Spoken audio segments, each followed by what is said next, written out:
So I'm not a person who protested as a kid. I was actually, as a kid, we didn't really have much. And we were the people who needed a lot of support, but we didn't really do anything to get that support, and we didn't really know. So it's kind of like that, you get to the point when you get older, if you're lucky enough to get an education, to know the systems and what you need to do in order to make change. And as a kid, I was in the opposite. Like, we were very poor, and my parents didn't know how to advocate. So because of that, we just kind of lived within the system as it was. Like, we didn't really have the opportunity to make much change. And as a teacher, I want to teach my students how to do that, even if they don't have a lot. Like, try to give them the education to do that now instead of waiting till later, because they might not be lucky enough to get the higher education that would be required to advocate for themselves and their needs. But the project, we had this book, and we as a whole humanities group met, and we were trying to figure out what we were going to do with this book. And Amy Cudney had designed some lessons that the sixth graders used with storybooks. And one of the things that she did is she had them make a protest sign.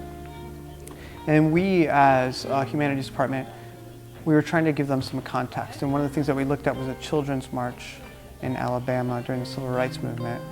And we were talking about that, and then I said, well, let's make a sign for the civil rights, and what about if we, on the other side of the sign, we have them research their own issue and come up with their own issue.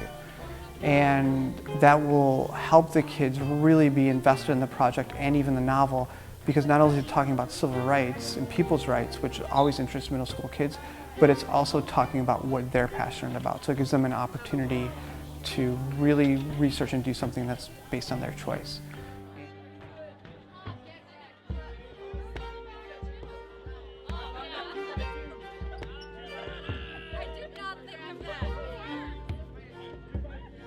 Well, I think it's more, for me, it's more about the students.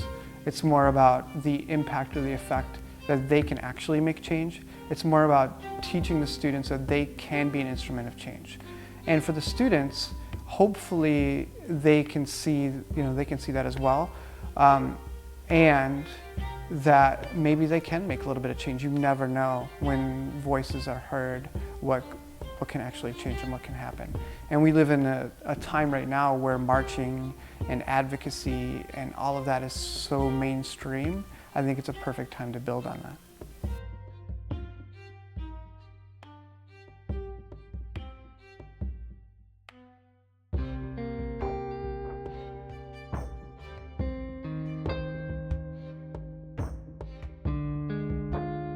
I think the process is the most important part. It's where the kids learn from each other more than they ever learn from teachers.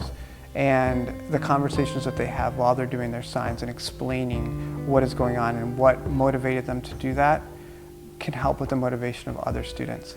And also students who feel like there's a need for change, or they're the ones who feel constricted because of the way that the system is, can see that they have allies out there who are supporting the issues that they feel passionately about, but don't necessarily know how or have the capital or social capital to do anything about it. They can feel inspired by that and feel good that there are people who really understand what their perspective is, and that they need change.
What do you think of the protest today? I think it's really amazing to see young students getting involved in activism and getting their voices out there and heard and being aware of the issues that are going on. You got to start early and you got to make your own opinions before you can start kind of getting out in the world and voicing them and seeing what's going on. So it's really nice to see them getting educated so early.